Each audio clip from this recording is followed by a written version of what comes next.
You're about to see an unfiltered conversation with my good friend and mentor, Jonathan Pototschnik, one of the best in the service industry game. In this episode, we break down exactly how we built our businesses from the ground up, how to hire the right people and lead them well, and why your health might be the biggest secret edge no one's talking about. This one's packed full of stories, lessons, and honest advice that you won't get anywhere else. Let's get into it. So you've built a number of businesses. Your current business in pest control very quickly got past 10 million in annual revenue, which I think is one of the great milestones in business because less than 0.5% of businesses will ever get there. Yeah. And so tell me a little bit about how'd you get started in this whole entrepreneurial thing? And as we talk, I know we'll talk about your businesses. For sure. How'd you get started? Yeah, I think kind of started like everyone else, just looking for extra money. How old are you? At first I was 18 the first time I tried. Okay. I didn't have any extra money. Thought it would be a great business. Tried to start it, didn't go anywhere. Had no money. Then I go in the carpenters union, doing flooring. I worked 4 10s basically. Okay. But more than that, I was like 2. It doesn't matter. So you're out of high school? Just out of high school, like Okay. 2 years after college. Oh, okay. Did you go to college? Yeah, well, I went for welding, and I hated every single minute of it. Okay. My friends just did it, so I was like, oh, I'm just gonna go do it for something to do. Yeah. Honestly, waste my time. Okay. And so I always knew, like, young, like by 12 or 14 years old, if you were to ask me, my dad what I wanted to do by that age, I said I wanted to own a lawn mowing company in Green Bay, Wisconsin. How interesting. One day, I seen a pest control truck drive by, and I was mowing the lawn. It took me back then probably like an hour and a half. We had like just under an acre probably. Beat up lawnmower, doesn't matter. They went to my aunt and uncle's house next door. They went and sprayed the house. That company's still in business today. And I went over there, and I was being nosy and seeing the invoice on the door. Opened up, and I was like, $150? They're here for 10 minutes. So that's what said it. At 13? Yeah. Okay. And so I like vividly remember like seeing that truck, pulling in the driveway, everything. 13, 14. Where are you living? This is Rapid River, Michigan. Oh, okay. Yeah, I was way out in the boonies. Okay. So that's when like it first stuck. The first time I ever seen what pest control was, and I ever heard of pest control. Like one day that's gonna happen. So 2 years go by. So I'm working 4 10s basically, but I get done at noon. I work extra hours. Get done at noon on Thursday and travel home because I was worked out of town. And so I started mowing lawns. I saved enough money, bought a nice 0-turn mower, walk behind at the time. And it just so happened one of my really good friends was getting out of business. Said, hey, you should come check out these 3 lawns with me if you want to get into this. Or commercial accounts. Take a look at them, see what you think. So he helped me bid those first ones, kind of got me into it. So I was working like 4 10s. I worked a couple extra hours. So I get done at noon on Thursdays. I go back home, saved up my money at that point because I was making good money. It's like $20 an hour. Oh. I'm like 23 years old. Good. Yeah, 23 years old. Starting to build a pension. I've been there for a few years, And it's going good. But I always just knew that I wanted to do something bigger. And there's a lot to unpack with this job. I learned a lot of lessons through working with this company. Okay. They were a good company. How many years were you there? Like 3 or 4. And they're Okay. a great company to me. They're great. I won't say anything bad. Yeah. But like the people that I work with, I'll get to the story later on. Okay. So save up some money to make good money. Save up like 4 or 5,000, whatever it was. Don't remember at the time. Went and bought more. My buddy's just getting out of business. Good friend of mine still. He's like, hey, if you really want to get back into this, like, come look at this job with me. So went looked at a commercial account, pretty big, nice successful business. I'm like, oh, this would be cool. So he helped me bid my first job. I met the owners then, and they're like, yeah, sounds good. And then like, why don't you come check out our houses? Went up there, checked out their houses, and he helped me bid those ones. And that was my first clients ever. Okay. So I worked part-time like that, weekends. Just got married, so I was working weekends during the week, full-time, weekends part-time, or full-time basically. And so I did that for about 2 summers, and then I had a daughter, and I didn't want to leave out of town anymore. And so once she was born, I was like, I don't want to be, like, I seen the people that I was working with, their lifestyles, they're pretty much all divorced at the time. Didn't want to do divorce, they're all at the bars, everything that, I don't want to live that lifestyle. Okay. So, like, I can't do that. I got a brand new daughter, I want to be home. So How old are you now? How old am I now? Yeah. This time, like 20, I'm 26. Okay. All Right in there. Okay. And so I was like, I'm just going to go all in on this thing. So I quit my job on the spot and Wow. I literally just started I was mowing my grandma's backyard too. So, and then I got her neighbors. I went knocked on their door. And that's just kind of how it started. Okay. I grew up there. It is a super small town, Yep. so it didn't take long. There was no one really doing it great. I would say that there was a few people that were okay at doing it, and then over time, I came across the Lawn Care Millionaire, and actually I found Service Autopilot first, to be honest. But I was like beating my head against the wall. I was like, I was everything back then was a paper, and so I searched lawn care routing. I think was the exact thing I put into Google, and Service Autopilot came up first, and I was like, oh, this looks pretty cool. So I'm a quick start, so I just bought it like right then and there. And I don't think you were answering phones, but it was this early. Okay. Might have been right after that. So, but very like early on to Service Autopilot. And so then that, I think it was SA2 that I was at. Okay. Early on. I don't know where That's SA2 is probably 2015. Yeah. So I was not on phones. Right. So yeah. I don't know where it was. But so anyway, so then that night I was laying in bed and I was like, I seen this Academy thing, but I seen it was like a video of Jordan Webb. Okay. And then the next one was John the Costmaker, and they're like, tell me like their transformation, like where they started, what like how the software helped them, and how like this Academy helped them, and like they're like speaking my language. Like I was like, I want to be these guys. And then that night I'm laying in bed, and I was like, and I couldn't afford it. I'll be honest with you, it was like $797 a month. We talked about this, yeah. And I was like laying with my girlfriend at the time, and I was like, what do you think? She's like, I don't think it's a bad idea. I'm like, well, it's month to month. I can put on a credit card. If it doesn't work out, then I'll just cancel. Yep. And she's like, okay, that sounds good. So I put on a credit card the night. I think I had to wait like 3.5 weeks before I got like my first. All right, you had to apply. Yeah, so I had to apply. So that's what happened. So I applied, and then I got approved. And then my first session was a couple weeks later. Okay. And the first one I got was like, I think it was like Google My Business. Okay. And then but it was like I think it was a pre-recorded one first, if I remember right. And then the second one was a live session with you. Yep. And that like I just found my people, and like that's what got me like deep diving in. Like that's where my life changed. What revenue were you doing at the time? 250,000. Okay. Right around that 250 to 300,000. How long did it take you to get to 250? Oh God, that's like 2 or 3 years. Okay. I mean, I would say that's not 2 bad. or 3 years. I mean, I had no idea. What obviously, I was doing. go faster, but that's actually not bad. Yeah, I had no idea what I was doing. Yeah, I had a F-150. You're getting close to where everybody starts to stall. Yeah, so I have an F-150, silver F-150. Okay. I put my name on the side. I think where Your I went, personal name? like it was Olson's lawn care. That's right. I forgot that. Yeah, so it was like a silver truck, had red lettering. Yeah. It was better than what most people were doing. I had something. And I'd say where I went well back then was, one, I showed up when I said I was going to show up. And two, I just answered my phone. And if I didn't answer it, like I was running back to the truck. Yeah. And like my voicemail would be like half the 12, 15 voicemails deep with like a half hour. But I'd call every single person back right away. How were people finding you back then? Honestly, I wasn't doing any marketing. So other than word of mouth, which was nothing. But it's such a small town, it didn't take long. This is back to our conversation earlier today. It's like there is something interesting about the small markets where you have this, it's like in this Dallas market, there is an unlimited amount of competition and really good competition. Right. So being in a big market doesn't equal having a good business. No, it has more. Yeah. There's a little bit of an argument that maybe having a really good business in a small market is. Yeah, I mean, like I said, it's very small town. Do you think that was a little bit of what you were doing good work and word spread fast? For sure. And like social media was like Facebook was just coming on, so like the power of social media at that time was huge for us. So you were on Facebook. It was new to me. I didn't know what the heck I was doing. Honestly, I just started my business page. I was posting pictures of what we were doing, and people started sharing it, and liking it, and then then it's like over then you fast forward for a few years.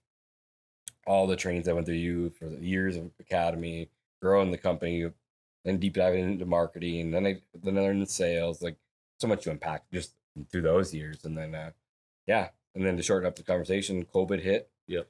We were doing we were around 3 million. Like I think we ended that in 2022, like at 2,99995, something dumb like that. 3 million, just enough to piss you off. Yeah, for real. Like if I had been paying 3 million attention to my financials at the time, I would have been sold, whatever. I'll mow your yard for $1. For real. And so, so that's where we ended that year. And then the next year, COVID hit, and we got shut down in Michigan. Like literally could not work. Like we couldn't go to the gas stations. We couldn't go out on the lake by ourselves fishing. I remember you were one of the states, weren't you, during COVID? They weren't going to allow outdoor work. Yeah. We were deemed essential. Where we weren't dealing with that in Texas. I mean, it's still pain in the butt, but we didn't deal with that kind of craziness. I'm not trying to get political, but Yeah. we could get into a truck or like a plow truck and go plow snow if it snowed, but we couldn't go mow lawns on a riding lawnmower outside by yourself. In the open air. In the open air. At this time, pest control was actually deemed essential shortly after. Oh, really? But we only had like 100 pest control clients, maybe at that time. Huh. Doesn't take long to do that. You already have a technician, try to keep her busy.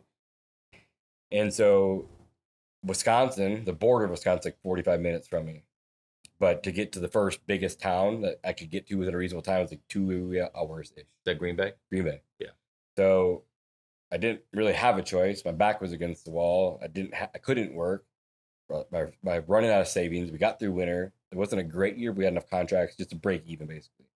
So now you're going into our busiest time of the year. Now we can't work. We're not bringing any revenue. Watching your funds just dissipate. Yeah. I didn't have a choice. Yeah. So I had to make a move, and I wasn't one to sit around and wait. I didn't know but I didn't know what to do. So I waited till like June-ish, and I was like, I can't wait. I got to do something. So I was YouTube University and how to sell anything at the door, whether it's pest control or lawn care. My idea was like, hey, I'm going to recreate this brand. I'm going to go down there and I'm going to sell lawn care, like fertilization weed control, and just focus on that. So I went down there, first day, walked up to his door. Again, thought I was going to sell lawn care. Had to take a break. Like, my heart was beating out of my chest. I couldn't breathe. Like, thought I was going to throw up. Walked away. And I was like, I've done this before, but this is way back in the day when I first started the business. And then, like, you get a little funds, and like online marketing is even so much easier. Yeah. But all the old school stuff still works. Yeah. So I'm like, okay, well, I've run out of money. I don't have money to go spend in this new market. I can't buy my way in. So it's like, I need to do something. So first store that I pitched, the lady dog was allergic to wasps. And I just happened to be there at the right time. I had my trucks, with pest control stuff. I'm certified at this point because I did get licensed certified in Wisconsin, and which I could just do reciprocity, whatever.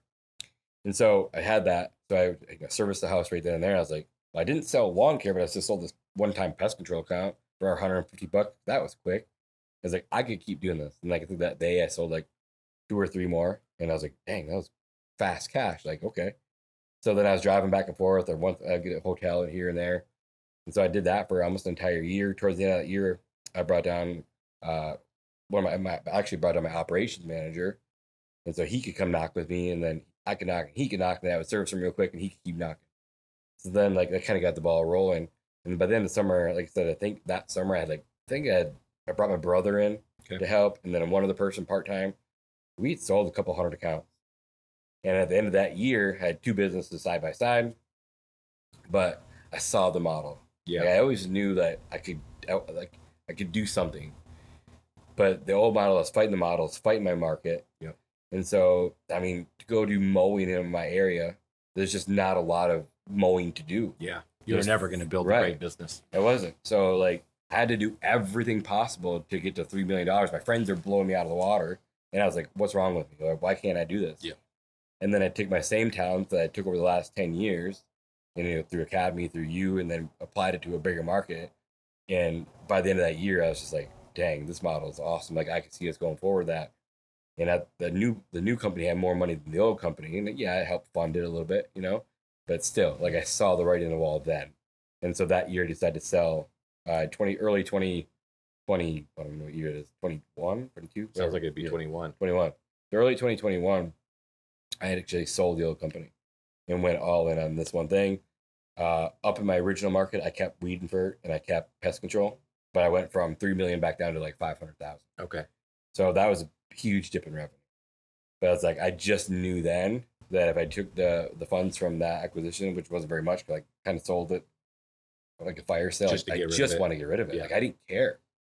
Like I didn't care. Like I'm such a quick start. Like I don't care about that company. Get it off my back. Let's run forward. And so yeah, we started that model, and then 5 years later, this is the start of our 5th year. Yeah. So almost a year to date from right now, because this is our 5th full year, and we're just about to cross 10 At what point did you start getting serious about learning how to sell? Like I remember years ago, you got you started meeting up with other people and really figuring out how do you sell door to door and get really good at it. So what I noticed is like I seen all these huge companies growing so fast. And I was like, I didn't understand it. I had no concept around like I didn't know what door knocking was. Yeah. So I was like, my number one goal this year, and I have a buddy, he's like, I'm gonna go do this thing. And I was like, okay, I'm gonna go do this thing, which is door to door. Like, I'm gonna figure this thing out. And so I went online, searched up door to door, kind of like I found you. You had just stopped I think you had just stopped Academy at this point. Okay. Somewhere right in there. Yeah, in 21. Yeah, so it makes sense. So that aligns perfectly. So that year, instead of being an academy, I went into another academy that was sales academy. And so went out there, I looked online, found a couple of guys. They both reached out to me. Next week, literally, like I'm spending like $5,000 to go fly out to Utah, plus my flights and the hotel. And then I got out there, and I was like, another situation came up where I was like, okay, this thing that you want to do is $80,000. And I was like, I just started like immediately like shaking, like I can't do this. Yeah. I kind of did what going back to academy, like I invested in myself heavily one time, like I'm gonna do this again, and everyone said I was nuts. But you can't spend $80,000 on this thing, like you can't do it. So I spent $80,000 on a credit card that day, like on a credit card. Yeah, on a credit card, and I couldn't afford it. But then that next month we did like almost 200,000. I was like, oh, that, and now that I mean that won $80,000 that made tens of millions of dollars at this point, you know? So that'd be a lesson that I learned there. That's awesome. Yeah. So what's the plan today based on where you're at? What do you want to do? That's a great question. And I we talk about this all the time, and I'm conflicted, but I've always said the 100 million is the goal. Now I know that I finally have the vehicle to take me where I want to go. And like, so we hit $10 million in just about 5 years. Another 5, 10, 15 years, I know we'll be there. Yeah. There'll be some acquisitions, I'm sure, along the way. But we're just getting better at a little bit of everything. Like our service is tightened up. It's getting really good. Our retention is really good. Our sales guys, the teams are building fast. We opened up 4 new markets this year. Already planning on opening 4 next year. So it's just growing really, really fast. So that's probably another valuable lesson that I learned there too, is like early on, we've talked about this in Academy a lot about business partners. Everyone kind of shies away from them because they hear all the horror stories, and they're out there. Oh yeah, they exist. And they're real. So just make sure you have a good operating agreement in place. So if something does happen, which way to go. The writing's already on the wall. So like, you already know what's going to happen. But man, like few people that I met, like they're just great people. They're some of my best friends, and they're smart. They're funny. They're willing to work their tail off. They're willing to learn. They're willing to be vulnerable and ask questions. Yeah. And so you find people like that want to go all in with you, and you find that one person, like the flag carrier for your company, that can change everything. Yep. And one kid came in and proved the model. I said, and I knew it could be done. And he went and proved it. And then all of a sudden everyone else watched his story, not just me. Because I could tell you whatever I want to tell you, but actually seeing it applied into someone else. They take what I'm teaching you, you run the model, you go prove it. And then that's what we did. And now everyone saw his story, his success story, was like, oh, I want to do that. And that's how we've been able to grow. Yeah. That's another valuable lesson there. When you say that he proved the model, what does that mean in your business? Well, because I went out and built a decent sized company in a short period of time. It's like, could I teach someone everything that I know and all the strategies to duplicate it elsewhere? I'm with you. So I was like, could someone do it? And I knew that I had a couple of kids that could do it. And that next year we opened up another branch, and he ran with it. Now he's got 3. Another guy, really came from knocking doors for vacuums. First day, sold 6. That was the joke. Like, he didn't even know what pest control was. He had no clue. He didn't know what pest control was, and he sold 6. Like, okay, something's off. And he hasn't stopped. Yeah. So that I don't know how I find top 2 best, not only in our company, but like in the country. They're that good. How I found those, like I got lucky, whatever you want to call it. I recruited one guy for 7 months, told me no. Finally gave me the opportunity. Now he's got 4. Wrestling guy? Yeah. So like literally one person can change your entire business as long as you go after them. That's why people are the game of business. It sure is. Yep. Why do you pick 100 million as the number? I don't even know. I think it's just like very, very, very few people have done it. Yeah, no, almost nobody. And so I want to be like, it's not even about the number. Like I just, like, like my dad passed away, and like I promised I was do something big. And so that's motivating for sure. It's not even about the money. Like, I want to leave a dent before I leave, like on this, not in the industry. Like from day one, I've said I want to flip this whole industry upside down, make it fun and lively again. And I feel like I've done that, like we brought in young kids, they're fun, they're energetic, our trucks are all wrapped pink. It's just like making everything different, bringing technology back into it, like just trying to be different, That's cool. What do you think your dad wanted you to do? Just be happy. But he is such a hard worker. In like a year ago, one of his friends came up to me like, yeah, he was always nervous about your brothers. He's like, but Jonas, that kid's got it figured out. He'll be fine no matter what he does. So I'm not worried about him. That was good. Really cool. Yeah. You said that he wanted you to do something big, or you promised him. I promised him that I would live out his legacy. Why did you feel that he felt you should do something big, or is that more just your thing? It was my thing. Putting on yourself. It was my thing too, but he was the best in the world at horse racing. Oh. So in 1993. Man, I don't know if we've ever talked about this. So in 1993, he won the World Cup. So endurance racing, he's number one in the world. It's like he's done massive things. So it's like I want to be up there with him. Wow. Yeah. I don't remember that. Yeah. Tell me about that. Like what kind of I was so young. But when you say endurance racing, they race 100 miles on a horse. Where did he race in the US or he was in I think it was Colorado that year. Okay. Yeah. But yeah, so it's 100 miles through like the mountains, and they have pit stops like racing. Really? It's kind of the same thing. They check the horse, they check the rider, make sure everything's good.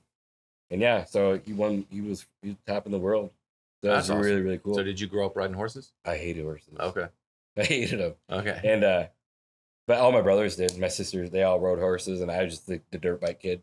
I wanted a mini dirt bike motorcycles. Yeah, I wanted a motorcycle. I was like the daredevil. Do you still ride dirt bikes? No. Okay. I like them. Never talked about it, but yeah, I like them. I think they're fun, and I can still ride them. I had a Harley back, back in the day too. They're cool. Yeah. I love the thing now, and I don't need more things, I guess. You don't need to own more things or more things to do. I don't need to own more things. Funny enough, I actually do need a passion. I just don't have any. But I love to work. Yeah. It doesn't feel like work. Yeah. So what I do, I love, and so it makes it easy just to work all the time. Huh. It doesn't shut off. And so that's probably I told my dad that I'd live out his legacy, that I want to do something big. And so and now I have I don't know. It's hard to explain. I've always wanted to do something big, and so I'm just gonna go do it. And big to you is building a big business. Big to me is that. Yeah. So when you have it someday, you have $100 million business. How are you gonna feel? Probably the same way I do now. It's not big enough. It'll suck. Yeah, I think that we all go through that. The first 100. I remember saying, Jonathan, if I can just get to 100,000, my life will be changed. Sure. Yeah. That's what I thought. I was so naive. I had no nothing. We had 100,000. It still broke with the joke. Yeah. And the million felt the same way. Yeah. And I feel like every level, and I've asked you that, at what level is it big enough? I don't know, because I've never been there yet. Can't get there. Yeah. So it's you're like, well, what? Because every time you step into a new room with someone with more money, it's like, okay, well, I didn't really do anything that big. I got to get there. Yeah, you immediately meet other people who have done more, and you're like, and if you're competitive, which we're competitive, you immediately geez, I could do that too. Yeah. I've met them. Yeah. And then you have to ask yourself if you want to go down the road and do what it takes to get that thing. Yeah, and it's not easy. Yeah. It hasn't been easy. It sounds like sunshine and rainbows here. Yeah. But it's hard. Every day it's hard. It's something new every single day. So I have a lot of people that work underneath me. So they take all the small problems and you get smacked in the face every day with the big one. Yeah. So, but it's fun too. I love solving those real life problems. It's fun.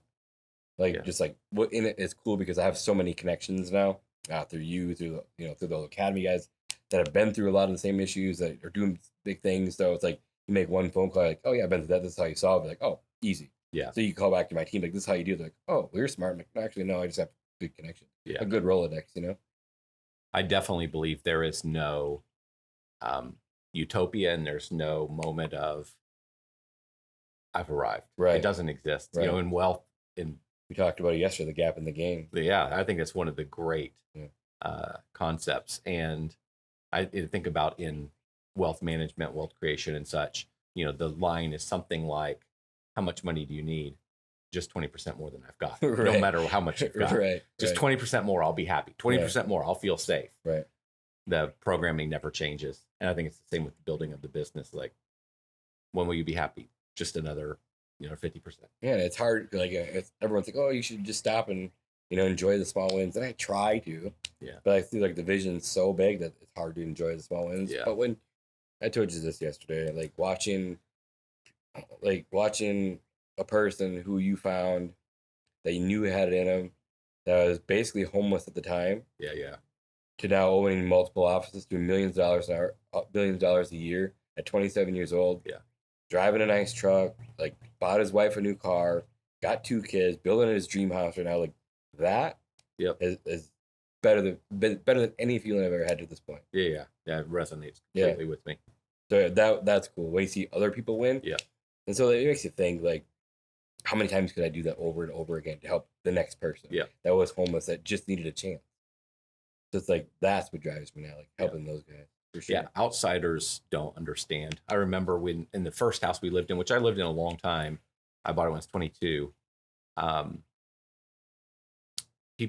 Neighbors that Tiffany would be friends with would say, I'm not very talkative, or like kind of, they were not being unfriendly, but somehow in the course of the conversation, they would allude to this idea that I'm not very talkative or social. Yeah, for sure. Like, you're boring. Yeah, exactly. I'm talkative and social with my friends in my world. And they would also, I remember her saying a couple times, I didn't have any hobbies. Like, all he does is work. Yeah, that's what I want to do. Absolutely. I was doing exactly what I wanted to do. I didn't need those hobbies. And I don't think there's lots of things like those two stories, or this idea where the world looks and said, you're rich, you're just greedy, why do you need more? Right.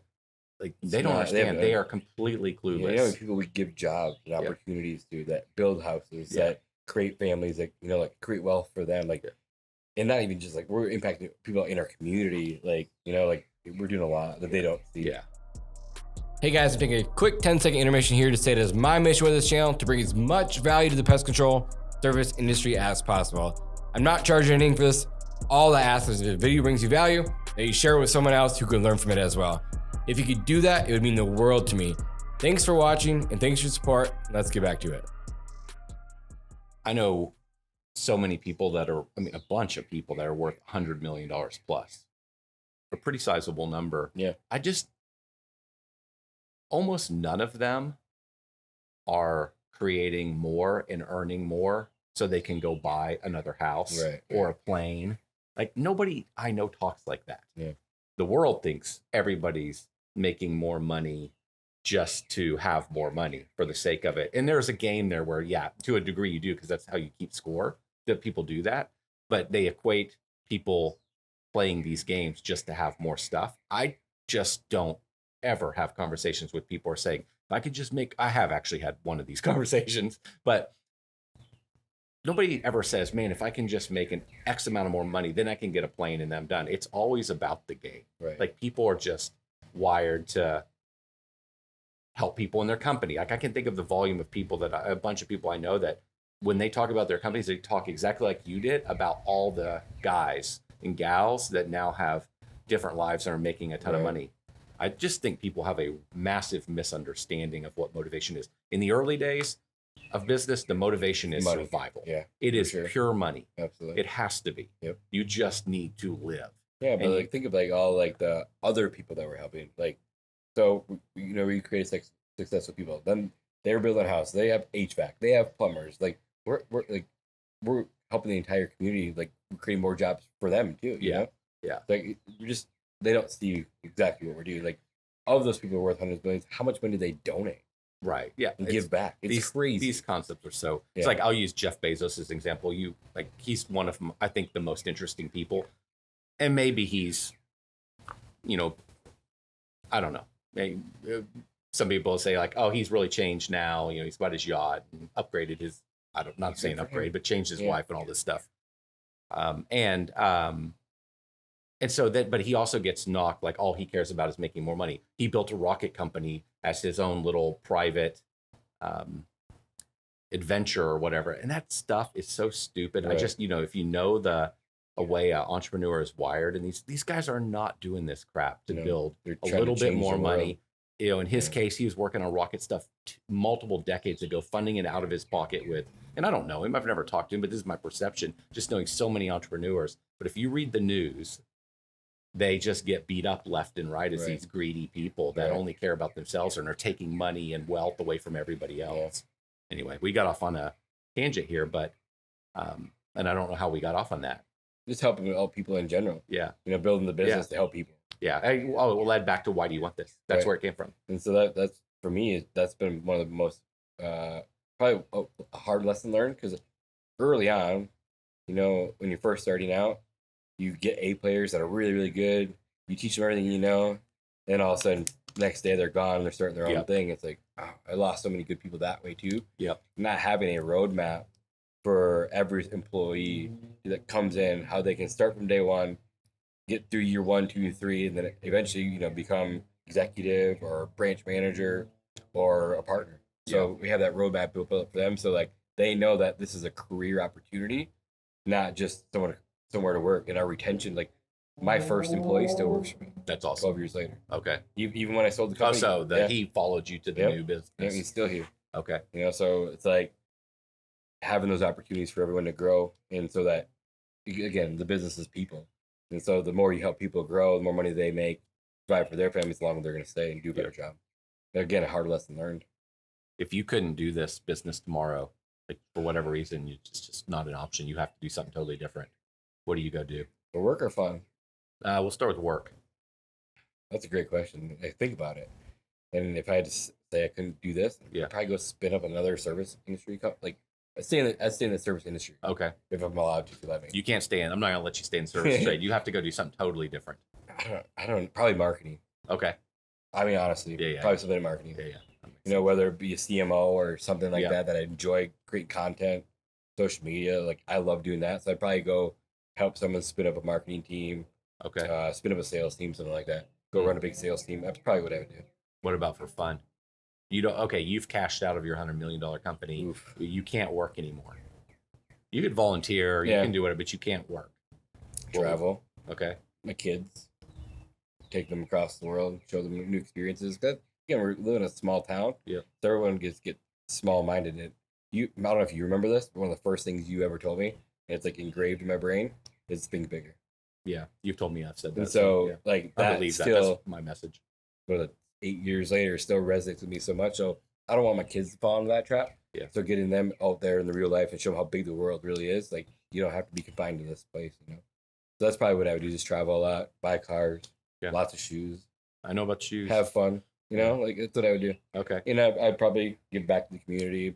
I would love one day to go back to my old high school and build them something like a wrestling room. Oh, interesting. Or even like my oldest daughter's school, go build this like that. I think that'd be cool. That's sweet. Yeah. So how do you reconcile, since your number one answer was travel with my kids, the idea that to build to $100 million is going to take a decade, for sure, and your kids are going to be, for sure, one of them's going to be approaching 30. Yeah. Right. Yeah. How old is she? No, she's 15. She's turned 15. She'll be 25. Yeah. And she ain't going to try. I can tell you. In my world, for sure, if you aren't snowboarding, they aren't coming. Yeah. And no matter where you take them in the world. And so, like right now, like I take my kids on a trip every single year. Okay, that's good. So we've talked about Disney. So we just got back from California. We go there for a week. That's fantastic. And so, like, even at a young age, they're 6, 10, and 15. Yeah, we've been going trips for the last 5 years. Every single year, we could go to a new experience, and it's fun. Okay. And like my oldest daughter wrestled, so we traveled a lot in winter for her. Yeah.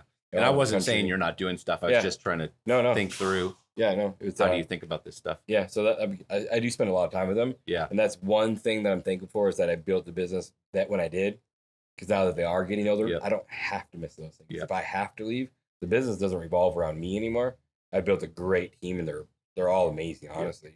So if I need to leave, if I need to come here with you, if I need to go watch, my daughter wrestle, like, I don't have to miss it.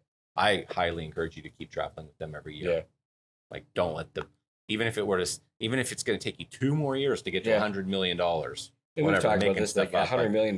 It's just, will I even want to sell them? I don't know. Yeah. Maybe not. I just, I said I was going to go on a 20-year run. Yeah. And we're 5 years in, so I got 15 more years to go. And Maisie will be 30 years old, but then she'll have a family, and I can send them on vacation with us, I think a lot of the reasons why people think they want to sell the business is because they project onto they think out into the future that, well, I better said, the reason they want to sell the business is they think that it's always going to be hard because it's on them. Right. So they're thinking about where it is today, and they're thinking that it's going to still be very difficult and exhausting 5 and 10 years ago. And it will be if they don't build the company right and have people running it. Yeah. But when you have other people running the asset, it's an investment more than it is an operating business to you. And so that's like I called you last year, and I was like, yeah, I just feel I'm in a weird spot. Like I delegated on my job away, and I don't feel like I have nothing to do. And you're like, well, I mean, now you know that you did it right. Yeah. So early on, like it is all on you.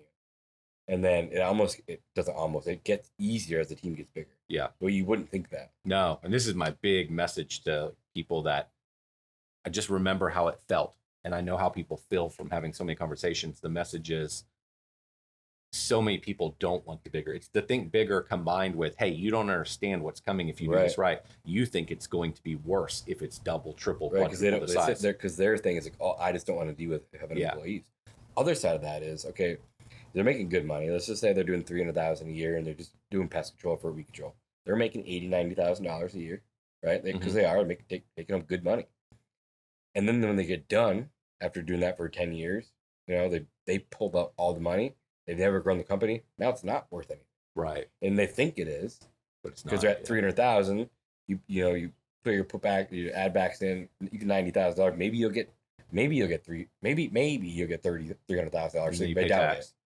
Doubt it, right? And you pay tax, you're not left with anything. So now you have to go get a second job anyway. You want to retire. So like things like that people just didn't think about, and you run into it all the time. Yeah, like man, like I'm 55 years old. I didn't know that then. I should start now. Yeah, but I'm glad that they found it before it's too late. So I'd push back on those people. Like, oh, I just don't want to have people. Yeah, that's because they have the wrong people. True. Think about some of the guys you talk about that you love, that are awesome. Like life is better because you get to work with them. For sure. Like I love hanging out with the guys that I work with. And they're awesome. And so we have, all of us start out with all these individuals that aren't good because we have no money and we don't know how to find people. So they suck. So we think everybody sucks. Yeah. It's like, no, we're just taking anyone that we'll hire a family. Yeah. Been there, done that. Don't do that. And then we hire anyone that will walk in the door. Yeah. Because we have to. We just need to get the work done. I did a video the other day kind of talking about my early days of getting back into the lawn care business that I didn't want to be in. And which video was that? It was a few weeks ago. It was this video where I'm talking about my business partner when I was in the cleaning company wanted to go buy this lawn care company, which was the start of the video. Yeah. And so I had this guy named Elder. And you guys haven't watched that video, go check it out. Yeah, I mean, it's like, I think, the backstory on that is everybody that knows me now because of City Turf and Service Autopilot and Academy, most people knew me when I was making seven-figure a year take-home income kind of thing. So, which has been a long time now. And so they know that version of me. They never saw the previous version of me that lived in my first house way longer than necessary, saved as much money as I could, didn't take the trips because I was worried about spending the money that protects the business, or it's money that doesn't grow the business. Worked all the time. Jobs, the same stuff. Software on the side. Well, 4 at one time. All the stuff that we all do, that everybody that becomes really successful all has the same story. Like they all have the same story. And they do the time, and then it's the 5 for 50 concept. So it's like why I called it 5 for 50. And so it's like, suck it up and do the work so you get to live like nobody else. Yeah, like I said, we're on our 5th year, and it's like our 5th year crossing 10 million. We finally got there. Always 5 years. Yeah, it always is. Yeah. So even our new branches, we talked about this too. It's like they thought it was going to be easier. Yeah. It was way easier than when I first started. I promise you that. Because you've given them the whole freaking blueprint. Here's the playbook. Yeah. You go run it. I had to figure all this out. And oh, by the way, I'll answer the phone for you. I'll help you with the operational stuff. We'll do the billing. Yeah. Oh, yeah, we'll help you get the truck wrapped. Exactly. Oh, and we'll buy the truck.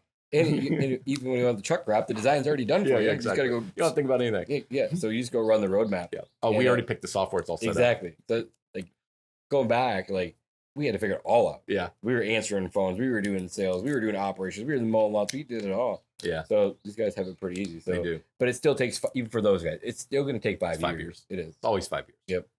Yep. Even though they can spin up $1 million branch in 12 months, it's still, you got to service that revenue in year 2, and then raise prices. Then by year 3, 4, then you have a really established business in a new market. Everyone knows who you are at that point. Right.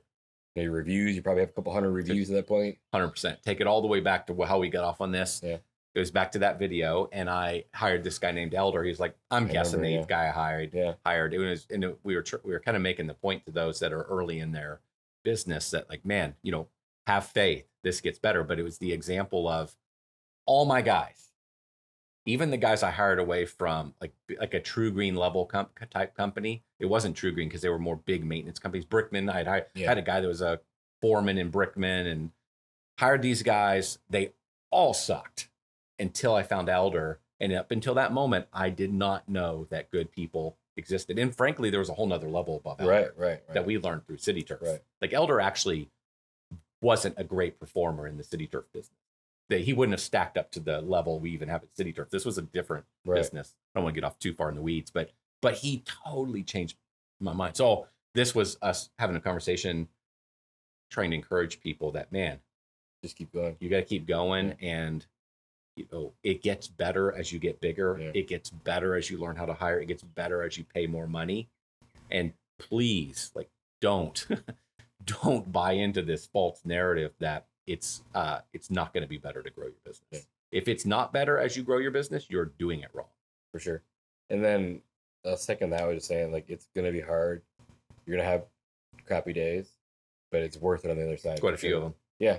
And I think, was it 10% a month? Is it 10% a month? So if you had 30 days, 3 bad days a month? Yeah. It's not. That's not really that many. And that's very believable. But that's what it is. Yeah. That makes a lot of sense. I had never heard it said that. I still have bad days. Sure. I went and did a mile of lunges on Monday. Yeah, that's right. We were talking about that's why you can't get out of your chair at dinner last night. Exactly. So it just, it does get better. Yeah. It doesn't always get easier, but it gets easier in a way. I think it gets easier from the standpoint that I don't think at this place. So one of the things I noticed at Service Autopilot, and I'd been doing this a while, was I was very bored with that business until something happened. Right. It was almost like, oh, there's a problem. There's something to do. Yeah. And so it's almost I could just kind of show up for the problem.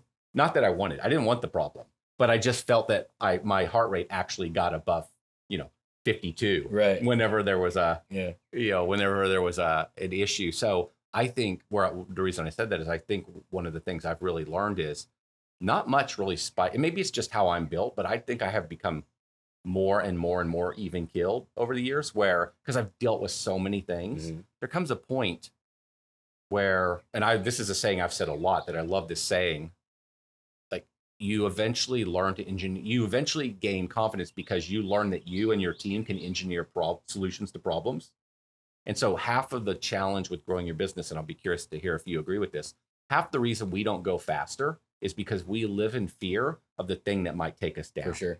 You don't know what you don't know. And so you don't know what you're not going to be able to fix in the future. And so there's this fear around hiring this person. Will I have the money at the end of the year? What if this happens? What if that happens? And so you don't do the thing. Yeah. It is prevalent. Everybody does it. And eventually, as you mature in business and you've been kicked in the face a bunch of times, you're like, when have we ever not figured this out? For sure. What exactly has ever ended the business? Nothing. And so when you start to see hey, we always show up, we always engineer a solution, then I think you go for it. You go faster, but also back to the heart rate example, it's not much gets me worked up. It's yeah, this sucks. I don't want to do this today. I wanted to go out to dinner tonight with the family, but now we got to deal with this crap. But, I'm not going to get that worked up about it. It'll work out just fine. Yeah, a lot to unpack there. A couple of things, though. Yeah. One, I remember early on in my business, and you were talking, and you light years ahead of me, and you're always hire faster, hire faster, hire faster. And I was like, okay, cool. I'll hire these CSRs and technicians. We talked about this too.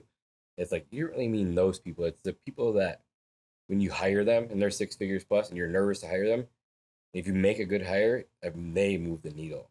But that's a fear. I can't afford this person. Right. We talked about this literally today. I can't afford this person. Then you hire that person, holy crap, I couldn't afford not to hire. Exactly. They were so good.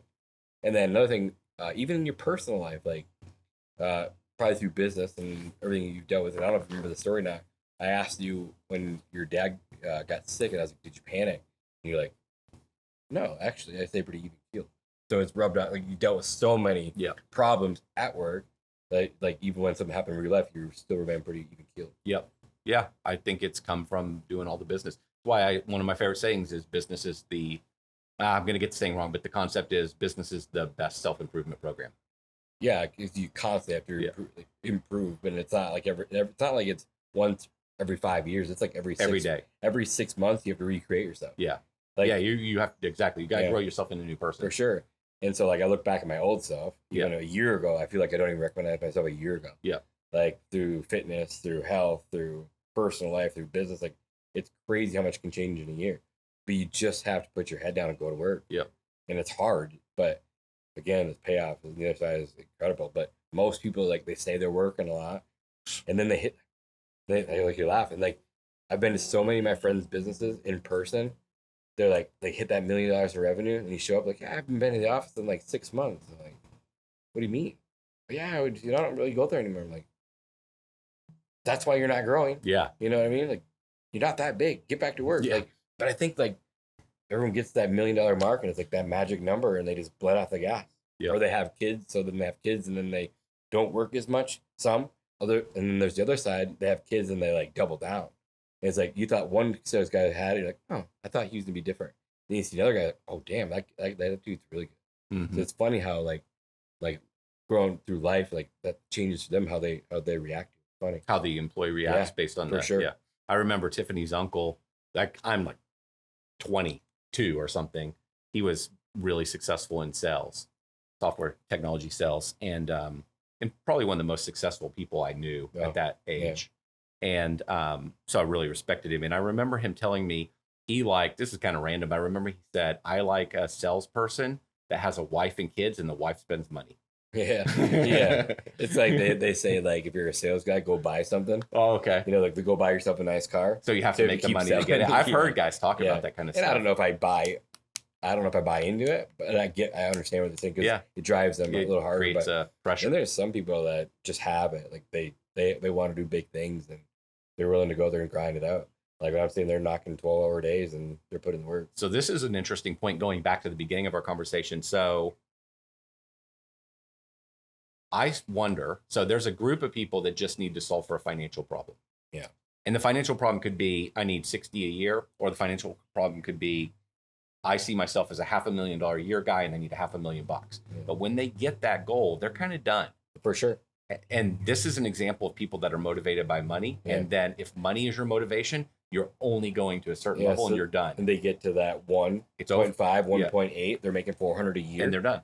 And there's nothing wrong with it. It's a lifestyle business. They're making really good money. Beauty of business. You get to pick the life you want and build to it. Exactly. There's nothing wrong with it. And they're making really good living. They have a great company, and then they can just go do whatever. Yeah. There's nothing wrong with it. But yeah, I agree. And there's another group of people that build for the sake of building, because it's just what you were made to do. It's fun. Yeah. And that's and those are the guys that look at everybody else and say, geez, I suck. I should keep going. This is my problem. Right. This is my biggest problem in life. This is part of what I'm talking about. It's like, I look at everybody else and say, God, I should keep going. I should, be back in the game, because it's competitive. It's you're just made to do it. Like even like 6 months ago when we were together, I was like, wait, how old are you when you did that thing? Yeah. How much? Oh, yeah. You're like, you're doing the math in your head, aren't you? I'm like, yeah, pretty much. Yeah. And let's see if I can race you there, Yeah.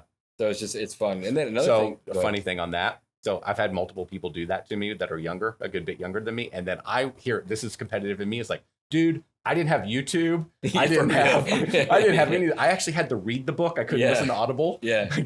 So you have advantages. Like, I'm trying to even the score. Like, yeah, you might be. I'm just. But also, this is how my brain works. But I had you. It's all nonsense. A shortcut, it doesn't matter. It's a cheat code. It doesn't. Well, you should go buy every cheat code you can buy. Absolutely. I wish I could have bought more, and I wish I had the courage to spend more money to buy more cheat codes. Yeah, it's the cheat code. Yeah, 100%. Like you've been through all the problems that I've been through. Yeah, and it's like one phone call, one text. It's like, oh yeah, like it's a cheat code. It's not fair. Like the mentee is supposed to pass the mentor. So like, I'm supposed to teach my guys to pass me up. Yeah, they have bigger markets. They should. Yeah, but that's what'll make me happy. Yeah, That's the whole point. Yeah, I'm coming for you. Oh, you're gonna pass me. So another thing that I don't know. Again, another thing that sticks out over the past 5 years, early on in Academy. I don't know if you remember this either, but you said it's not the best product that wins; it's the best known product that wins. Yeah, I believe that. And of course, you have to have good product, but if no one knows who you are, like it doesn't matter how great your product is. Yeah.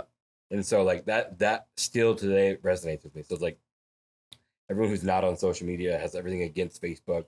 They want to get up. I understand, but it's such a powerful tool. Yeah. Like double down now while you can. I agree. YouTube, Facebook, all of it. Use it. It's free. Go use it.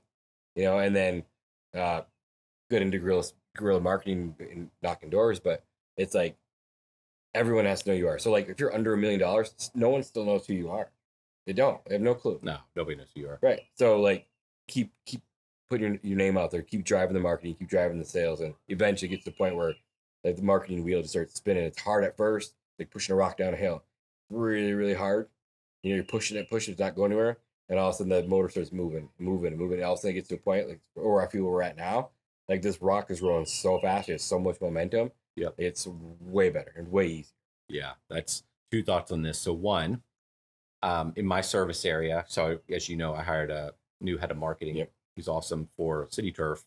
And in that process, which was a many, many month process to find the right person, I interviewed several people that live in my service area.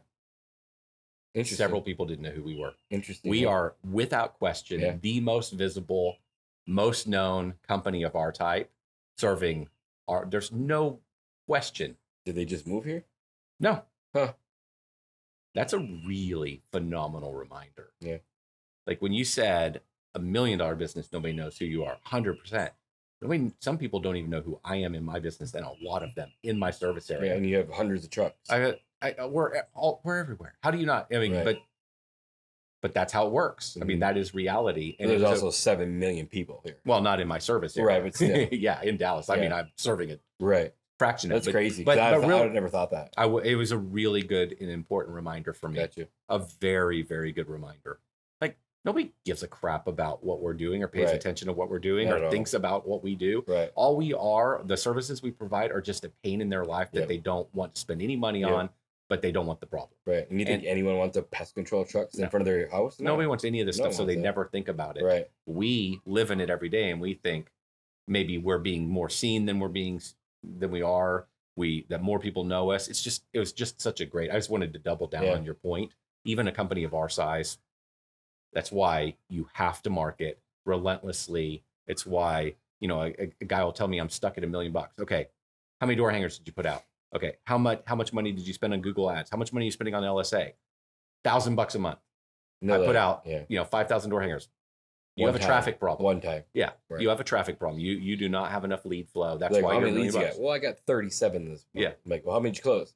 I'm not sure. Let me look. Yeah, it's 3. barely enough Like, marketing to even overcome churn. For sure. Yeah, and I'm not knocking a person Not like at that. all. I was that way too. Me Like too. we don't know, and then once you learn, it's like, and then just again doubling down. It's like the volume you have to do as you get to you're a 8-figure company. I've had multiple 8-figure companies.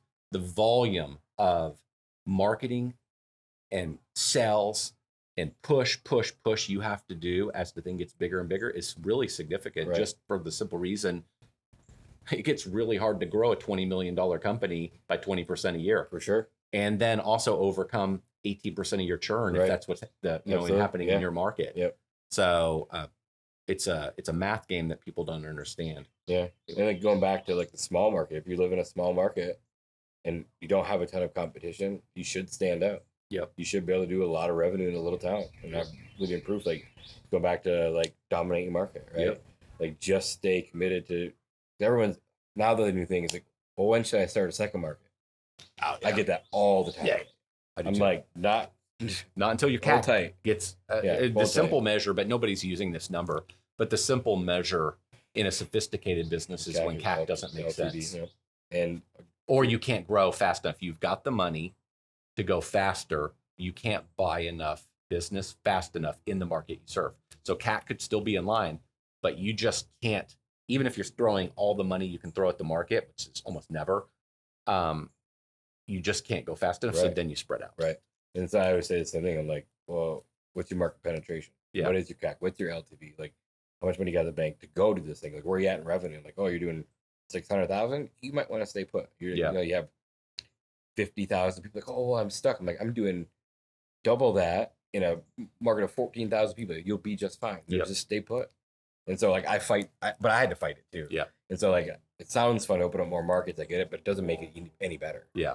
So going back to CAC to LTV, probably one of the things that I had to learn too, like they've been life changing for me. And you talked about it over and over and over again. And then like light bulb hits 5 years later, you know? Now, what do we all want to do when things get hard? What's the solution? Expand the market, add a service. For sure. What was the conversation Absolutely. we just had today with the trash can company? For sure. So we're talking to a trash can company We were out walking this morning, and they're in the trash can business, so we stopped to talk to them. And they also have since added pest control, and they've added insulation, attic insulation. Attic insulation, yeah. And we both kind of walked away thinking. Well, he said, well, then the next question was, how many trucks do you have? Yeah. And he's like, we're at 3 now. We're like, oh, we know what mode he's in. Yeah. You know, like, yeah, you're just do whatever you can think to survive. this is the solution. Yeah. But all that's doing is making the company worse. For sure. But we had a conversation 20 minutes prior, like trying to figure out the model. Yeah. Would it work? Would it be good? Wonder what the CAC is. Wonder what the LTV is. So we stopped asking these questions like, we could make this work. And I got to tell you, for a guy that works at the company, he was great. Awesome dude. Very, very good. Yeah. And when he was talking, I was thinking, I'd hire this guy based on this experience. Yeah. He said he's been there like 8 months. Yeah.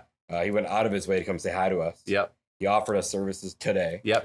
Yeah. So 2 things he did that were phenomenal. He followed the playbook for handing us something that would be tangible for us to follow visually, up. Visually. But then he tried to make us do it today, and he wasn't selling; he was just free. chatting. It was free. And then when I was talking to him about asking questions about trash cans, he's like, "Well, do you have some empty trash cans? I can come clean them right now." You would have thought the dude was a sales guy. Yeah, he was great. He did phenomenal. And he said, "Well, do you get a commission for selling?" And he's honest. Yeah, I do. Yeah. He's like, "Good for you." Yeah. But he's very, very good. Yeah, I liked him. Me too. Let's go recruit him. So. Yeah, I don't know what to recruit him for, but I do every time, especially these door knocking guys. But I don't have a door knocking business. Tiffany always, I've done this at every house we've ever had. Tiffany's like, you always go outside and talk to all the door knocking guys. And I always go to the door frustrated, like, because you're freaking messing with my time here, my day. And then they suck me in like that. Yeah. And then I've got to ask them all the kinds of questions. For sure. So, yeah, we didn't get very far this morning. The city turf truck showed up. We went through marketing city turf. Yeah. We walked around the corner, and then there was the spray can bins. And then we had the pooper scooper truck show up at my house. And so I was like, we're evaluating all these businesses, whether the model works or not. And obviously, they've proven some to work, but would it be an industry that we'd want to be in? What would be an industry that, I've thought about this a lot. And there was a time that I really thought maybe I wanted to buy into HVAC. Yeah. And there's pros and cons to it. But, I really like generally the businesses we're in now. I like pest, fertilization, weed control. I like tree. I'm very curious about some combo of plumbing, irrigation, drainage, and septic. So why HVAC and plumbing? Because the ticket's so big? Yeah, I think that I was attracted to... Okay, so what I do like about the services is they're must-have. Yeah. Frankly, pest... You don't need it. Not a must-have. Yeah. Fertilization, weed control, not a must-have. Right. Tree care, absolutely not a must-have. Right. You can totally say, we're going to kick that tree thing down the road 2 years. Yep. Easily. No must-haves. I mean, mowing is the closest must-have of all the services. You can let your bushes go. Now, fortunately, our world hasn't fallen apart, and so we're not living in a must-have world. But plumbing and HVAC are interesting for those reasons. I love the ticket size, but the single biggest motivator, well, 2 interesting things. One is you can pay the technicians so much money, they can have a really good life. $150,000 a year. And so I like professions where I can pay the employees a lot of money, because then I can. But it's a harder employee to find too, right? Yeah. Well, they're kind of all hard, I've decided. So is it really harder? Right. Tell me which one of the ones we're hiring for right now isn't hard. Right. But I mean, it's a different skill than lawn mowing. Yeah. I mean, you have to be a pretty skilled individual. You do, but lawn mowing really sucks. It does. I just don't think you can honestly convince me that hiring for lawn mowing is, if you're committed to having a documented legal workforce. So if you had to choose, would you go HVAC and plumbing or fertilization weed control? I'd stay with what I know. Just because you know the marketing, the angle, all Yeah. I don't think I would. Yeah, it's back to my conversation of I want to do a million things, but I don't want to complicate my life. Yeah. I would like to own all the businesses, frankly. I'd just like to have a conglomerate in my market. Right. But the other thing I like about HVAC, and then I'll answer your actual question, I really like the idea that I'm making a markup on junk I'm reselling. Right. Like that gets ignored in that business. Like there's a whole revenue profit element that all they're doing is reselling stuff. It's like if I could mow a lawn for $1,500 and sell them $1,500 of stuff and make a 20% profit margin on it, and all I got to do is deliver it essentially. Right. That's kind of interesting, and you get a bit of that in HVAC. Like if you just think about these revenue numbers, a huge part. Kind of like if you compare a a fertilization weed control or pest control company to a landscape company or an HVAC company, those guys have a huge material cost in their business, and so it really makes the revenue look for sure sizable. Like any contract. Yeah, but they're making margin on that for sure. 20%, and that's interesting. 20%. Yeah. So that's something else I like about it. So your question was, what would I pivot to that? Yeah, like if you had to go back and choose any company and start over again, let's say I'm gonna ask you the same question. If you can't do any service industry, I'll go back to software. That's easy. Okay, you can't do software either. Go back coaching. There you go. Cool. Yeah. If I couldn't do any of it that I've already done, I would go into private equity. Yeah. If I knowing what I now know, if I was starting over, I would start in private equity. I like private equity. Why do you like it so much? I think it's freaking exciting. But there's a lot. I like growth equity. So growth equity is the idea that, and I think it's a massive way to create wealth. And I think a lot of those guys are really smart. And so now I think my theory is that it's good to get into private equity when you're young and you have a lot of energy and you're willing to live on the road.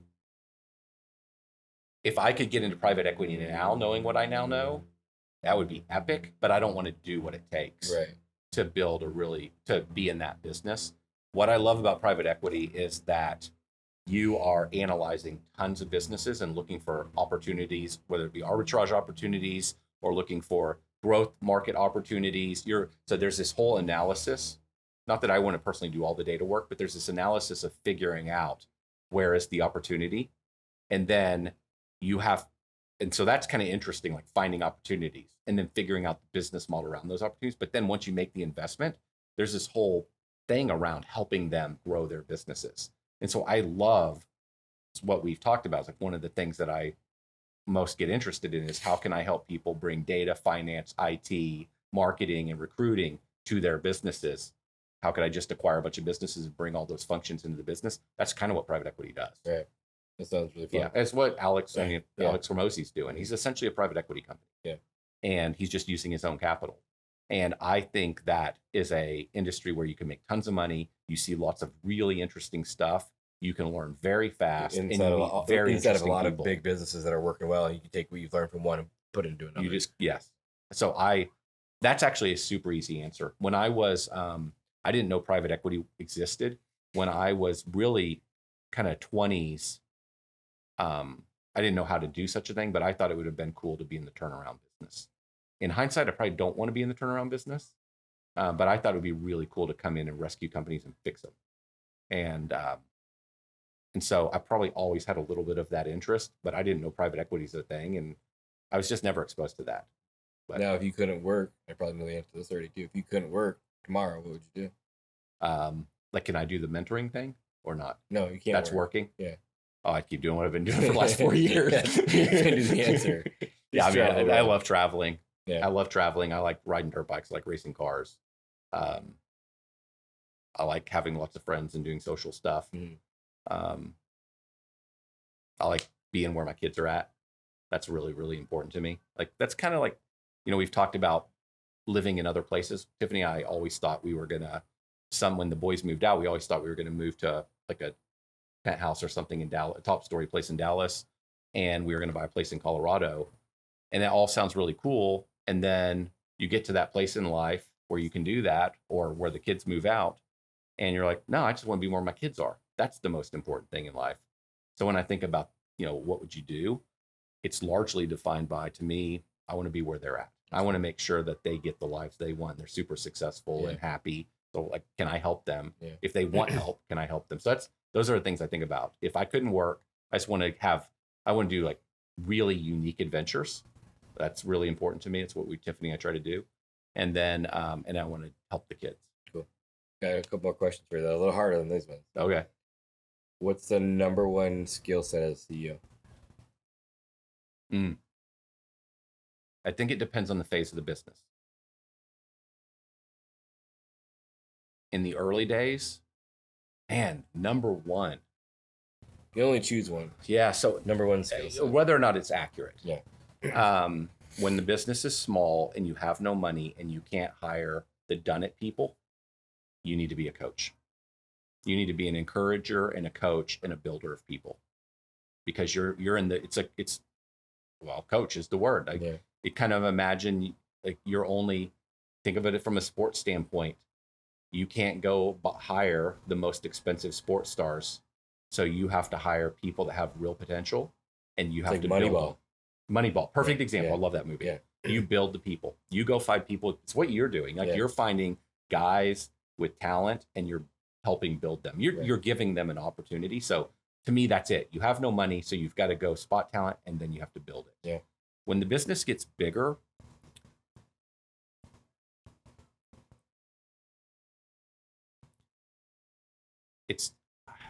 I have to give two answers. One is that you have to control what the company is doing and not doing. You have to be really hardcore about where this is the direction we're going. This is the vision, and this is all we're going to do. And you cannot do these other things. Right. Or I hear you. We've talked about it. You either agree this is the direction we're going, or you disagree, and we've got to get everybody lined up to go in that direction. But it's really being hard. Casting the vision. It's casting the vision, being hardcore about keeping that vision focused. It's that, or it's who you do not let on the team, or who you let on the team. The decision making. On people. Yeah. Specifically people. It's like, because the whole game of business is people. And it's taken me a long time to fully understand this. I could verbalize it, but to really, really live it, I still question myself. In fact, I don't think I even still live up to my potential here. And so it's about who's on the team and who's not. And you being like very hardcore about that. Good answer. What another question? Follow that up. 3 biggest lessons you've learned in your career.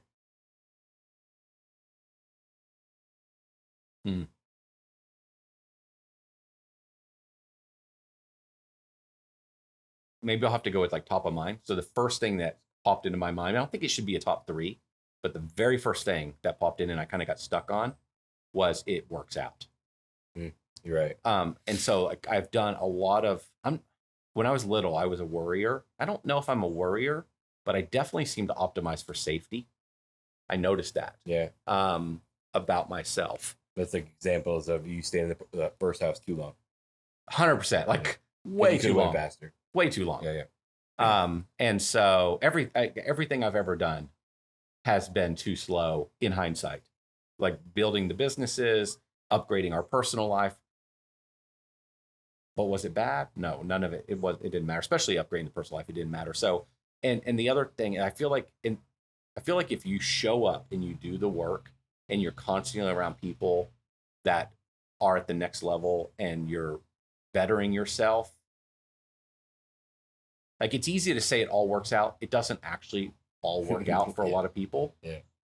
But if you're doing the right things and you're just doing the work, again, back to my 5 for 50 message, I think it tends to work out. Like there is kind of a success formula, and it's what I kind of alluded to it earlier. It's like everybody has the same story. They have all gone through the grinder and they stayed in the game and they learned and they had the hard conversations. They fired the people that shouldn't have been on the team. They took the risk. Like it's always the same story. I've never met a person that's like, yeah, that's pretty easy. Yeah, right. Never. And I've never met a person that built a bigger thing and didn't face a moment, even with their bigger thing. They're like, holy crap, this could all end. Yeah. You gotta stay in the game for a long time. Yeah. And so if you're doing the right stuff, the message I would go back and tell myself is, dude, it works out. Worry about this a little less and go a little faster. I don't think that's a top 3, but that's meaningful. Another one that comes to mind would be, again, back to that video. I think it's the same video. Yeah, it's the video I was talking about, Elder, the guy where I met a guy. Yeah. And so a business partner said to me, if you don't like it, you can change it. Man, he didn't mean anything by it other than, if you don't like it, change it. Yeah, I mean, there was no like great intellect. I mean, it was just a good, smart comment, but it wasn't this. It was just an offhanded comment. Yeah. And like this aha moment. It was an aha moment where I realized, it's almost, I said this in the video, it kind of gave me permission And ever since then, so what happened, it wasn't an aha moment in the moment any more than it gave me permission to make a change. I made the change. I had an outcome, and the outcome was, oh my gosh, this is so much better than the way I did it before. And that's what kind of cemented this learning in my mind. It's like, hey, you can blow up anything you want to blow up, and you can do it a different way. You don't have to follow the way the industry does it. I think one of the things that I've been kind of good at is looking at what's happening in lots of different industries and applying it to my industry. Everybody sort of just copies what everybody else does in their space. It's why I might have told you, I just never had the time to build Academy to what I wanted it to be.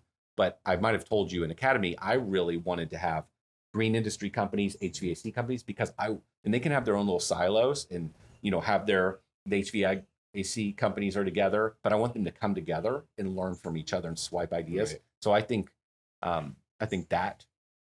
that general concept right there has been a really important one. That's two. Most important things, people. Third one is 100% people. People are the entire game of business. That's all that matters.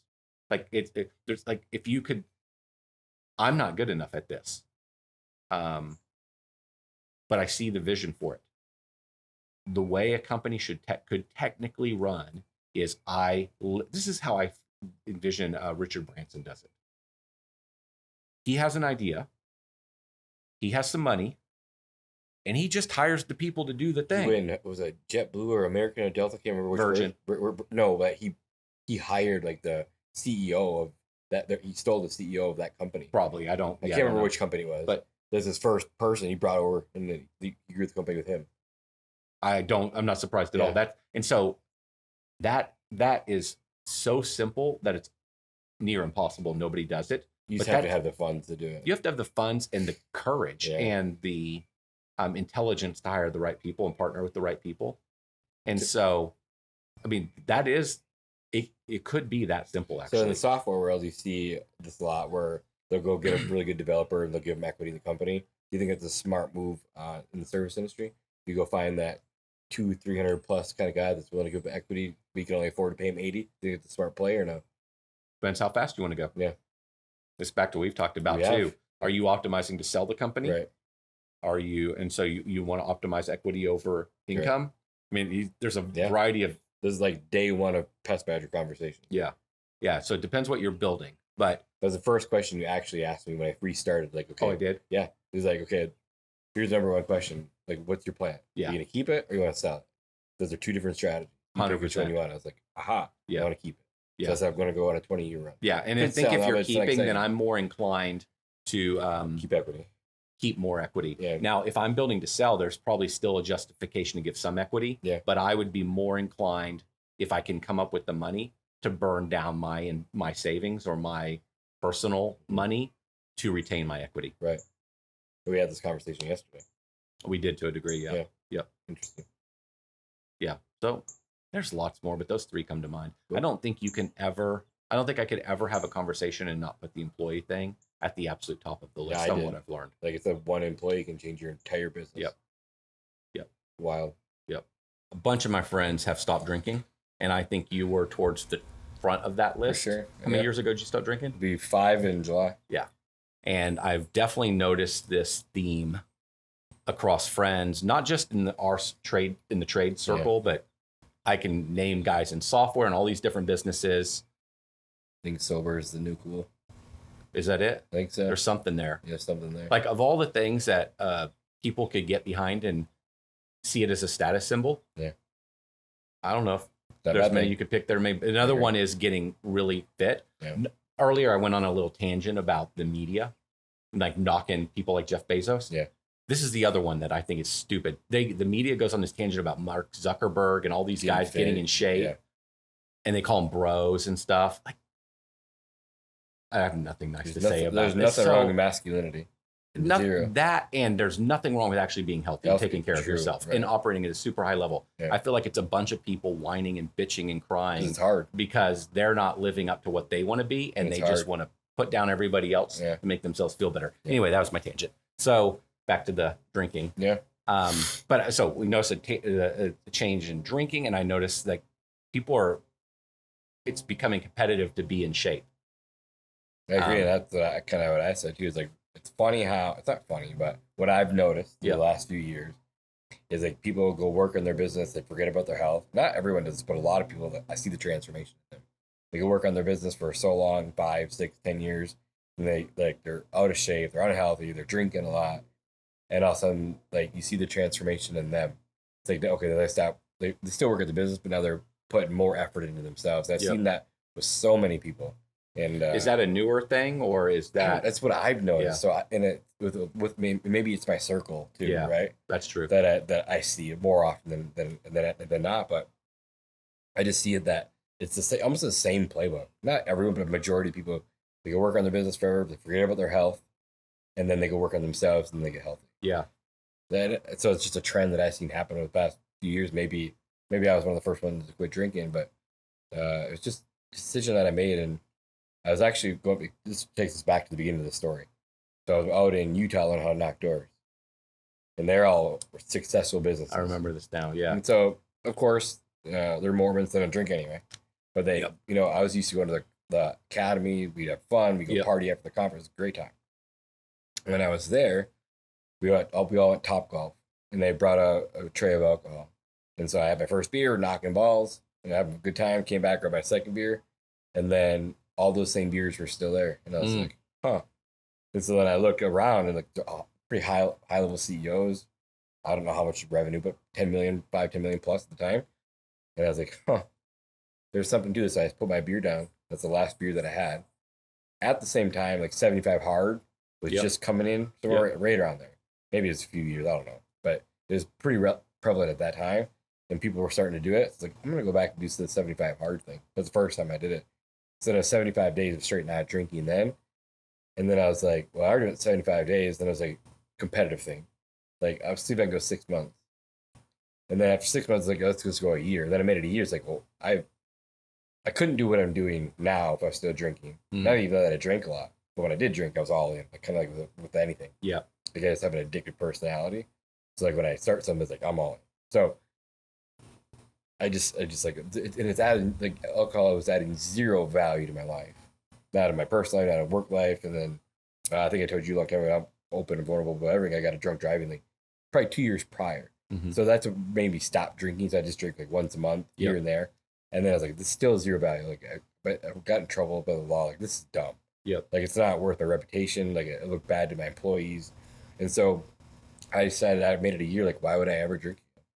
And like, then I fell in the 75 hard trap. It's been like a lifestyle since then. Like, I think I've done it. I think I've completed it 8 times since then. Like, failed 3 times in the middle of winter. Excuse. But yeah, and like, I feel so good. I have so much energy. And what I didn't know was going to happen was everyone around me, like everyone who worked with me, like even the guys who were partying hard, young kids, 23, I noticed a change in them. A lot of them start smoking. And then they start drinking. Now, like, all my closest friends and partners, they don't drink. They don't smoke. They're all getting healthy. So I didn't know that was going to happen. Back to my example again on the beauty of business and entrepreneurship. The example you can be to everybody else when you improve yourself is significant. Yeah. People like, pay attention. Yeah. So, like, again, going back to, like, I don't even recognize myself who I was last year. I look back and, oof, that's not a bad thing. You look back. If you look back, like, oh, I was awesome then. Like, you're just leveling up again and again. Yeah. So it's like, you just keep recreating yourself. So, yeah, it's hard. You'd be so surprised when I told my story when I spoke at the conference, how many people came up to me afterwards and asked how I did it. I was like, I don't know, I just stopped. Yeah. And it's still to this day, and I'm not even joking, once a week I get that same message. I seen your story, how'd you do it? Yeah. And I won't give them the answer like, well, is it affecting your life? How much do you drink? Is it adding value? And the same answers everyone gives. No. Like, man, whatever you're doing is awesome. So I love that part of it. That's awesome. I don't think I actually know a ton of, I'm sure I do, but I don't think I know a lot of people that are really big drinkers that are really successful. Right.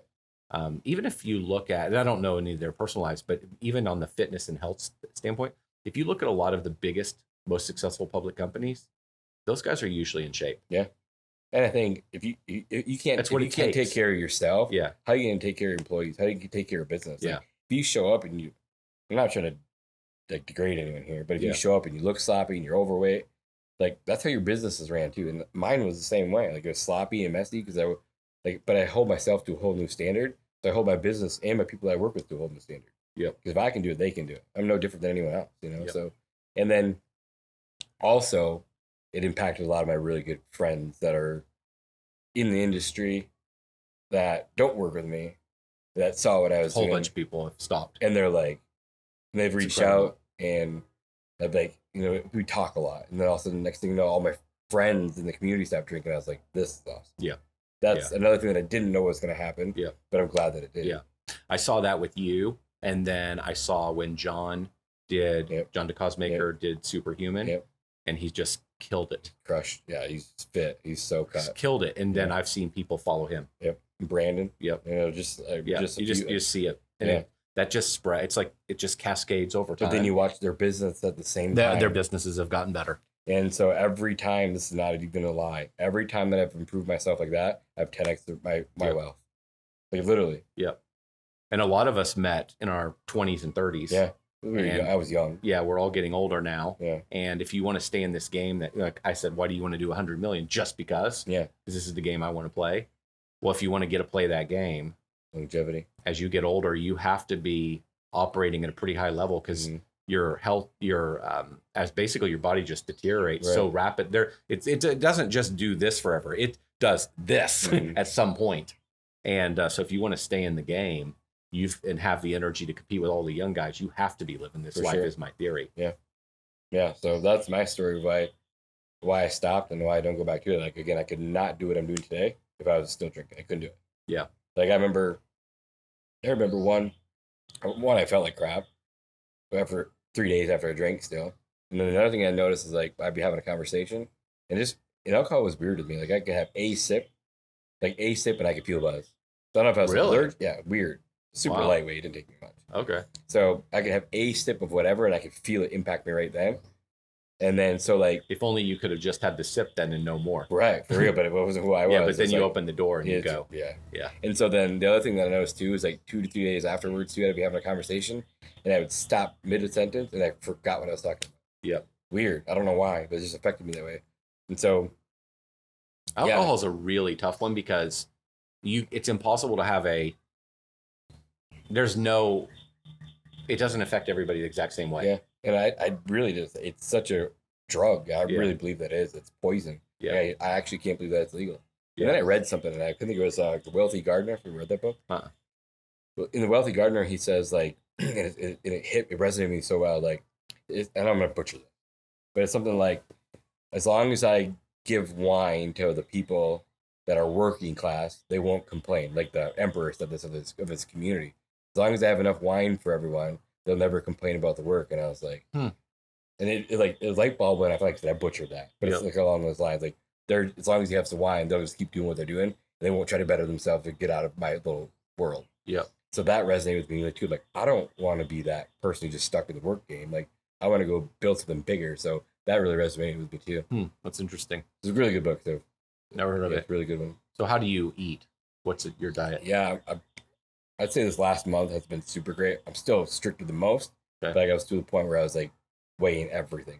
Oh, okay. Yeah, so I did that for like the last 8-9 months, and I like under 10% body fat. So 6-pack. for you, how many calories a day is that you can eat? Oh, I'm like 1,100, 1,200. You're doing 1,200 calories a day. Yeah, for those 7 months, like for those 75 days I was. And working out. Yeah, so I was like nothing. super depleted, but now it's like 2,100. So, but I usually most of my diet honestly is whey protein, and I'll like mix it with yogurt, Greek yogurt. Yeah. I eat a lot of eggs. Yeah. A ton of eggs, lots of chicken, protein. Other than that, it's boring. I eat the same things every day. 1,200 is really low for your size and the amount that you work out. Yeah. That's what it was for 75 days. Okay. I really wanted to lean out, and then so did you lean out pretty fast? Yeah, then? really I would fast. imagine so. Yeah, You're super cut. I probably put on 5 pounds since then, but did you lose much muscle during that time? no, not really, because Okay. I was doing other things to help supplement that, and then I got jacked and stronger. So, but it's all the stuff that you just don't know, like, and everything is like, like it's frowned upon, and I don't understand it because it's a healthy thing for most people to do. Like, go get your blood work done, go get tested, optimize for longevity. Like, make sure you do whatever you can. Like you come here earlier, if you have the money, take care of yourself. Go pay for these things so you don't get those problems. Yeah. Like, so a lot of those things that I just didn't know that this stuff ever existed. Like I thought you had to go to the doctor, like have health insurance. I didn't know all that back then. So like now they have money, like, oh, there's a whole different side of this. Whole nother world Yeah. that you don't even know I about. didn't know it existed. And they find this world like, oh man, like there's so much stuff out there that doesn't even cost a lot of money. Yeah. Go take care of yourself. Yeah. I think with ChatGPT, that just simply represents AI. Yeah. You can go do so many tests now. Now, there's a risk with what I'm about to say, but you can do so many tests that there's some real problems with what I'm about to say. But you can get those results back, upload those results to ChatGPT. They might scare the heck out of you for no reason, but they could also motivate you to go see a doctor and fix a thing. And, you know, and normally you would have said, I have to go see a doctor. I got to go then do blood work. And I got to go through, and I don't even have a doctor. And when you call to find any of the good doctors, they're 8 months, a year out for booking with them. So you do nothing. And there's just so much you can even do on your own now. Or you can go to a private doctor. It's going to cost you $500 to $1,000. You can do a Zoom meeting. Or more. Right. Do a Zoom meeting with them. Like, they're like, no, you're never going to have these issues that your dad had because you're going to be on this, and this. And like, we're never going to let you get there. Yeah. So I was like pre-diabetic. It's just because, mostly because like I was doing the carnivore diet. Yep. So LDL was just high. Went up. Yeah. From doing the carnivore. From eating nothing but the meat. So they weren't worried about it, but like, well, what happens if I do? Like, trust me, you're not going to. Yeah. Like, we'll never let you to that point. Yeah. But I didn't know that stuff until like, I was open to a whole new world. Like, go pay $500 to $1,000 and not have to worry about it. Cool. Yeah. Yeah. There's an unlimited number of things that you can do. It's really good. So that, and then like I said, 75 hours is lifestyle. I still work out twice a day. Got up this morning, got locked out of the house. I know. I heard Tiffany told me. I went walking for 2 hours, but worked out good because I had meetings this morning. So just stayed on meetings. But I'm always doing fitness every day, and I hold myself accountable too. Like probably I'm harder on myself than probably anyone. That's just who I am. So I'm just constantly in the gym or walking outside. Even if I like on your meet, you're you're in meetings. Be doing a meeting, but you're on a treadmill. Mm-hmm. Like I'll be on a meeting, I'll just be walking around the block talking on the phone. It's just I'd rather. I do that sometimes as well. Yeah. So I'd just rather just keep moving. Like I'm not gonna sit at a desk. That's just not who I am. So I'll just walk. Do my meetings while I'm walking. That's fantastic. Yeah. Any other suggestions or ideas for people on this topic? Nothing that comes to mind. Again, if you're having issues, just life is so much better on the other side. It might be hard for a few weeks, months, to get through it. Yeah. Then you're gonna have your friends who are gonna offer you drinks. It happens over time. But then as you hang out with your friends, it gets to the point where they don't even ask. Yeah. And they're super cool with it. And I have friends that they don't want to be asked. So they'll actually fill up their glass with alcohol and just walk around with it. Oh, okay. They don't even know the difference. What I know a lot of people do is just do club soda. Yeah, that too. Yeah. Just walk around with a drink. It's like, why aren't you drinking a party? They don't get asked, but no one even asks. No one really even asks me anymore at this point. They just know. Yeah, they know who you are. And so like just like the lifestyle, like going to buy beer, like it's just all. I don't miss any of it. I don't miss. There's not one thing that I miss about drinking. I despise beer. That was never a thing that I care about. I hate beer. Just alcohol in general. Yeah, you don't have to buy it. Like it's just one less thing you have to worry about. Like my kids have never seen you drink ever. Oh really? Never. Oh really? Yeah. Okay. I mean, my oldest is 15, so she was 10, but I still never drank around her when I drank. Oh, I didn't know that. And so now that she's old enough to even recognize, my younger kids never even knew me drinking. So I can say that. So it's pretty cool. I think it's an awesome achievement. I think everybody I know that's changed their health, their workout level, stopped drinking, any of those things, it's incredibly impressive. And like I said, and all those people that I've watched transform themselves, their businesses transform. I'd agree because I know a bunch of them that we have as friends in common, and that's 100% true. So I couldn't. It's just you should go do it, and it's hard. And some people just like, oh, that's not what I want, or whatever. But they'll see eventually over time. Your body just can't handle it. Yeah, there's a lot of data now it's not a surprise. Right. But there's a lot of data coming out now talking about how bad alcohol is for you. Yeah, that's never been a surprise poison, in my opinion. Yeah. So yeah, even if this changed one person's life that's listening, like I hope it does. That's awesome. Yeah, fantastic. All right. Hey, thanks for watching the end of the video. If you found this video valuable, please subscribe for more. If you have any feedback for me, please don't hesitate to comment. And thanks for watching, and we'll see you guys in the next one.